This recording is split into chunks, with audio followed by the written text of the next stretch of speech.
ছোট ভাই police arrest করছে, সবাই তালাই দোয়া করবেন। আমরা সবাই মিছিলে অংশগ্রহণ করছি, পুলিশ আমাদেরকে বাধা দিছে। আমরা আছি রাজপথে, সবাই রাজপথে নেমে যান। আমরা বঙ্গবন্ধু সৈনিক, রাজপথের সৈনিক, সবাই নেমে যান। জয় বাংলা সৈনিকদেরকে দাবাইয়ে রাখা যাবে না। যতই তোমরা মব করো, যতই হামলা মামলা করো, জয় বাংলা সৈনিকদেরকে দাবায় রাখা যাবে না। জয় বাংলা সৈনিক ভাই বোনেরা, ইতিমধ্যে আপনারা সবাই জানেন গতকালকে ঢাকাতে যখন জুমার নামাজ পড়ে জয় বাংলা সৈনিকের রাজপথ কাঁপাচ্ছিল, চতুর্দিক থেকে জয় বাংলা স্লোগানে ঢাকার রাজধানী কাঁপাইছিল, তখন একজন আমাদের জয় বাংলা সৈনিক আটক হয় এই পাকিস্তানি রাজাকারদের হাতে। তাকে এমনভাবে মারধর করা হয় যে ভিডিওটা সোশ্যাল মিডিয়াতে আপলোড করা সম্ভব না, কারণ ফেসবুক কমিউনিটি আসতে পারে। তার জন্য আন্তরিকভাবে দুঃখিত, অনেকে দেখে ফেলছেন। কিন্তু কথা হচ্ছে, আমাদের সেনাবাহিনী এবং পুলিশ প্রশাসন থেকে দৃষ্টি আকর্ষণ করে বলতে চাই, যেখানে জামাত বিএনপি থেকে শুরু করে যারা রাজাকার পাখি প্রেমিকেরা জুমার নামাজ আদায় করে ইতিমধ্যে আপনারা জানেন 4টা মাজারে তারা হামলা করে, সেখানে আগুন ধরিয়ে দেয়, ভাঙচুর করে, মব করা হয়। সেখানে জয় বাংলা সৈনিকেরা কারো বাড়িতে হামলা করে নাই, ভাঙচুর করে নাই। তারা ঢাকার রাজধানীতে তারা জয় বাংলার সৈনিক হিসেবে, বঙ্গবন্ধুর আদর্শ সৈনিক হিসেবে, মাননীয় প্রধানমন্ত্রী শেখ হাসিনার কর্মী হিসেবে তারা স্লোগান দিছে, জানান দিছে আমরা জয় বাংলার সৈনিক। এটা তাদের যদি অপরাধ হয়ে থাকে, তাহলে যারা মাজার ভাঙলো, 4টা মাজারে আবারও গতকালকে জুমার নামাজ আদায় করার পরে তারা ভাঙচুর করলো, তাহলে তারা কি জুমার নামাজ আদায় করার সময়, আদায় করার পরবর্তীতে আল্লাহর কাছে মুনাজাত ধরে কি বলে আজকে আমরা মসজিদ থেকে বেরিয়ে অমুক জনের বাড়ি ভাঙচুর করব, অমুক জায়গায় মাজার হামলা করব?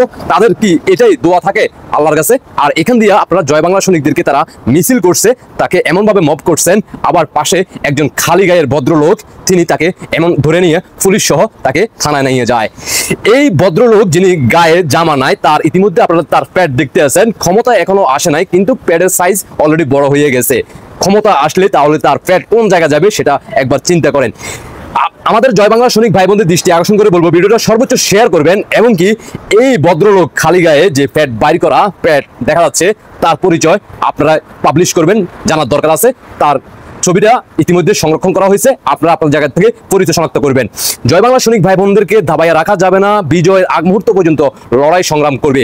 আমাদের এই জয় বাংলার কর্মীটা, আমাদের এই জয় বাংলার সৈনিক, যতই তাকে মারধর করা হচ্ছিল, আমাদের এই জয় বাংলার সৈনিককে যখন তারা চতুর্দিক থেকে ঘেরাও করে তাকে মারধর করতেছিল, সে একের পর এক জয় বাংলা, জয় বঙ্গবন্ধু, জয় শেখ হাসিনা, শেখ হাসিনা আসবে বলে সে একের পর এক বার্তা দিয়ে গেছে। জয় বাংলা সৈনিকেরা কখনো ভয় করে না। এই জয় বাংলা সৈনিককে যখন মিছিল করার সময়, যতটুকু আমরা জানতে পারছি, মিছিল করার সময় তাকে বলা হয়েছে সে যেন নিরাপদ স্থানে থাকে। কিন্তু এই জয় বাংলার সৈনিক যখন রাজপথে নেমে জয় বাংলা স্লোগানে রাজপথ কাঁপাচ্ছিল, তখন সে বলছিল আমি মৃত্যুকে ভয় করি না, আমি ভয় করবো না। আমার মাননীয় প্রধানমন্ত্রী শেখ হাসিনা বলে গেছে ভয়কে কিভাবে জয় করতে হয়, সেটা একমাত্র বঙ্গবন্ধু শিখিয়ে দিয়ে গেছে, মাননীয় প্রধানমন্ত্রী শেখ হাসিনা শিখিয়ে দিয়ে গেছে। তাই আমরা ভয় করবো না। মৃত্যু আমাদের একদিন আগে হোক আর পরে হোক, মৃত্যু আসবেই আসবে। কিন্তু এই বাংলাদেশে আমরা জয় বাংলা স্লোগানে রাজপথ কাঁপিয়ে মাননীয় প্রধানমন্ত্রী শেখ হাসিনাকে বিজয়ের আগ মুহূর্ত পর্যন্ত আমরা আন্দোলন সংগ্রাম করে এই বাংলার মাটি থেকে 71 পরাজিত শক্তিদেরকে বিদায় করব।